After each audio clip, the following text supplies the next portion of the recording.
Welcome back, class, to week 2. This is the second lecture of week 2.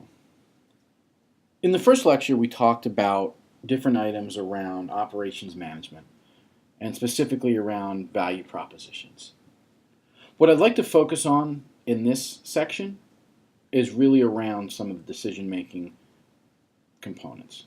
Really getting into a discussion of how do people decide? I'm faced with decisions on a daily basis. Decisions around payroll, decisions around staffing, decisions around travel. And I have to make a lot of decisions, some quick, some not so quick. In the graph in class last week, we looked at whether or not people are decisive or collaborative. But when you look at it overall, you're really dealing with a spectrum of decisions, and everything from intuition through to deeper analysis. And it's the level and area you are within that spectrum that really shows how you're making decisions, what you're doing about making your decisions, and really what comes next. So at a high level, you're really looking at guesswork and experience, extrapolation, and calculation. When I'm looking at this, I look at it really from a perspective of, what is the problem that I'm trying to decide? How am I framing it? What type of information do I have related to a personal bias for a decision? What are their similarities with different problems? And what information is there around risk?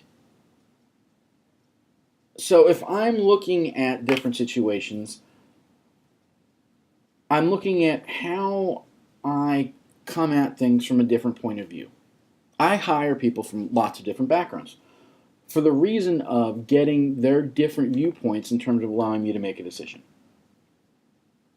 The purpose of this class really is to help you, in a work perspective, take business problems and, as the bullet says, see them in a new way. Can you look at problems differently? Can you look at problems and see how they get transformed and can be analyzed? Are there tools that can help you make business decisions? But when you're doing this, you really need to see the forest through the trees. You really need to see things both from a 5,000 foot view as well as a 10,000 foot view. You need to be able to step back and ask the larger questions related to the problem. It's like when I mentioned in class last week when I talked to the help desk personnel. Is the question really how quickly people get on and off the phone? Or is the question around how they can go about, how quickly they can go about getting off the phone? Or is the question more around not having as many calls? When you look at overall issues, a lot of problems you'll see is with communication. Communication in numbers and analysis really doesn't fit the answer and need for all people. If I'm looking at this from an analysis perspective, you're going to get into both that quick call judgment as well as the people that overthink information. So the more you analyze, the more improves your judgment. The more your judgment is improved, the better your intuition is going to be the next time you're faced with a similar problem. But you need to realize that analysis is not a substitute for judgment. I will look at a situation. I will see, okay, I have 2 more people on my staff right now that are completely and indirect. And I will look at my numbers and say, okay, I don't know if I can carry these people, but what I will do is I will then look at trends from previous years in terms of which quarter did my numbers go up and when did I need to have staffed people and what does my backlog look like in terms of new proposals coming in. And I'm doing that analysis based off of what I'm seeing, and it allows me to make that judgment in terms of knowing, yeah, I should keep these people, or this work isn't coming, I don't have the backlog. I'm taking all of the different items into consideration and not just 1 or 2 things.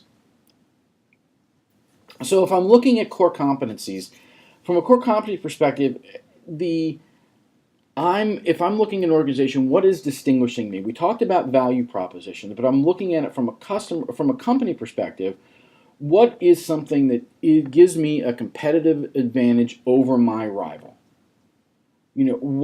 How am I going about deploying resources, deploying capabilities? What differentiates me? What differentiates Honda from Ford? What differentiates Target from Walmart? Once you understand what that core competency is, it's going to allow you to have a sustainable competitive advantage. I look at MP3 players. You look at what Apple was able to do in terms of all the other MP3 players out on the market. I look at Barnes and Noble, and you look at the competitive advantage that they had over the smaller bookstores, and now the competitive advantage that Amazon has over Barnes and Noble. And really is what you're doing and how you are sustaining that competitive advantage. So if I'm looking at core competencies, there's really 4 criteria that I'm going to talk to. Valuable, rare, costly, and organization. When I'm saying valuable, it's really around what allows you, your firm, to neutralize threats or to exploit opportunities. What does Apple do well? Apple does a great job bringing out newer systems into the market. It does a great job of neutralizing threats because of the advancement that they're making. It has rare capabilities that few of its competitors possess. You look at the advances on the iPad. There's only 1 or 2 other companies that can really compete in that space. And you look at the cost to imitate. Now, Apple's had to continually evolve as their competitors have caught up, but for the longest time, they really were able to get first to market with the tablet, first to market with the miniature tablet, first to market with the true smartphone, first to market with the on-demand recording. And then really from them, from a core competency perspective, is having the right organization to be able to exploit the weaknesses. So this is going to tie back really into some of the supply chain questions. I'm going to use Amazon as an example. When you look at Amazon, you look at things that they've done, everything from the regular components to things like Amazon Prime, and how they've gone about spreading activities globally to more readily meet their needs. The local delivery services that they provide, how they're getting things to you in a day or less. And for them, Amazon looked at choosing locations from a delivery perspective, how they were managing their supply. You'll see the same thing from automotive organizations. You go to downtown Baltimore, down by the harbor, and you see where a lot of the automotive companies store their cars by the waterfront so they can get them from an East Coast perspective shipped throughout the country. Looking at where you can lower wages and lower taxes and have lower utility costs. My help desk is in Detroit, in the areas around Detroit, for a reason, because of lower cost of living. Going back to the first lecture between outsourcing and offshoring, when I'm talking about outsourcing, I mean if a company is purchasing inputs or services from another firm. If they're outsourcing their entire HR function where another group is providing, if they're outsourcing their payroll, if they're basically taking a function of their business and allowing another company to do it. If I'm offshoring it, I'm not only doing that, but I'm also pushing it to a firm outside of the country. I'm either doing it from within my own team, or I'm setting up a foreign subsidiary, or I'm contracting with a foreign firm. I outsource and offshore 24/7 help desk. It allows us to have more in-region, allows us to leverage workers in India at a lower cost, and it allows us to manage costs to a different level. Now, when we're looking at the Lego case, they had a number of decisions that had to be made. From 2004 to 2009, their management decisions were looking to effectively manage global supply chain. From that perspective, they had their products in their markets. Everyone's played with Legos as a kid. Everyone knows that iconic brick. Having 2 kids of my own, seeing the preschool products and the creative building kits, all of the play themes, all of the games. Their products are sold in 130 different countries. When I'm out in Denmark frequently, which is where they originated, it's everywhere. Now, the problem with that is that they had so many suppliers, 11,000. Think of it, 11,000 different suppliers. And how do you manage that? How do you maintain that competitive advantage? What is the value proposition to tie this all together? What can they do to make sure that they're the right size? So they faced major challenges in predicting sales of the product lines. Which products should they focus on? Would they focus on the bricks? Would they focus on the toys? How would they stay in the education space? And what they had to do was really deal with all the different complexities. You had all the different elements, you had all the seasonal demand. There's a lot of moving parts. And a lot of times, a lot of moving parts cause a lot of noise. And with a lot of noise, can cause a lot of failure. You look at things like the AOL Time Warner merger years ago and how different items got lost in the translation. It's when companies try to do too much, usually something falls to the bottom. So from Lego's perspective, for them, they did not do a good job of estimating demand. And their end of season markdowns and stockouts really caused them problems. There was just a glut out there of things that weren't being bought, and it caused them significant problems. They were not able to manage their supply and demand properly. For their popular goods, they had a longer lead time. They were doing production before any kind of sales data was available. They had large minimum order sizes for products that may or may not go off their shelves. And they didn't have the capacity after they got the actual data. So they needed to really truly look at how to right size this. How could they avoid those high stockout costs? How do they avoid the markdown costs? How do they avoid the inventory costs? And the key with that, and when you're looking at possible solutions, and I'm sure some of you are going to post this on the discussion forums, is how do they get better data? Dirty data in, dirty data out. What gets them better and more timely data? What can they do? What possible solutions can they do to improve the supply chain? Be it incremental or radical. And then how can they do some more cross-pollination from a product perspective in terms of the lead time for raw materials? Where can they be more efficient? Where can they be more effective? How can they go about redefining capacity?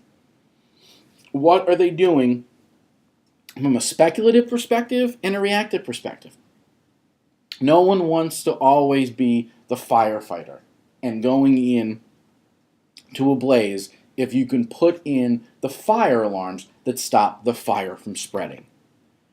They had to look at their business in terms of understanding how much they wanted to do would be speculative and how much they wanted to do needed to be reactive. And from that perspective, you really look at it from a risk-based sequencing. When you do risk-based sequencing, you are being speculative in order to make low-risk products and postpone production of high-risk products until after information is provided. Sony and Microsoft and all the game-making devices, you'll always see that when the hot new device comes out, it sells out really quickly, and then there's the delay because they don't want to spend all of the money on all the units if they're not sure they're going to sell. It's a matter of when and how to hedge your bet to make sure that demand is there if it's a new product that's going to the market that you're unsure if it's going to be a success. And when you do that, once you know what the demand is, you can then look at speculative capacity to make those lower risk products. And it allows you to postpone the production of the higher risk products until the demand can continue to be observed. So the questions that I want you to ask yourselves, and when you're putting your thoughts and comments together on the discussion forum, is, how should a firm like Lego think about how much of each product should be ordered in the pre-sale season? It's before Christmas. How much, how many Xboxes need to be built? What do they think the demand's going to be for the new Madden game? What does Xbox or sorry, what does Apple think the demand for the iPhone 7 is going to be prior to it coming out? They have statistics that show that they sell out immediately, so they're more likely to do that versus the iWatch, where there will likely be a limited availability when it first comes out to see if it's being purchased. And the reason is because they're looking at, do they understand the right price point? Do they understand the uncertainty? They have the uncertainty of demand, and they also have what they anticipate the expected demand to be. I know I, for one, am going to want an iWatch when it comes out. I know what the price is going to be, and I don't think the market understands how many people are going to want to do the same thing. Look at Google Glass. Google had a great idea with Google Glass. Have any of you seen people walking around campus wearing Google Glass? It's out there. It's trendy. They think there's going to be a demand. I'm not seeing it. Maybe they are. When we look about price, if everything's going to be equal, everyone's going to go to the least expensive product 9 out of 10 times. But there's always that one time where you want the more nicer, expensive iPhone. But if I can get the same television that's a Hitachi or an LG, and the LG is $100 cheaper or $200 cheaper, unless the quality and the value proposition is different, I'm going to go with the lower price. Now, from a demand perspective, you're usually going to see, you're going to prefer to produce the products with the lower demand forecast early. The higher demand, you're going to want to somewhat underestimate to make sure that you are having enough materials in the market. And if you know the expected demand, it allows you to look at what the unit will sell for. So if I'm looking at that reactive component, I'm going to try to figure out what my speculative production capacity is and what my original reactive supply would be, so I can increase my total capacity, decrease my lead time, and try to get my information early. These are all things that Lego needed to do and did. Because the cost of postponement gives you a number of different areas where you can reduce your supply chain and demand variation. You can help match up your supply and demand. You can increase your reactive capacity, and you can improve your profitability. So as you're looking at the discussion forum questions, I want you to review this slide and look at what can Lego do to match these. What can they do? What do you feel Lego can do to improve profitability? How can they be more reactive? How can they match better to supply and demand? And what can they do to reduce the variation? This ends part 2 of week 2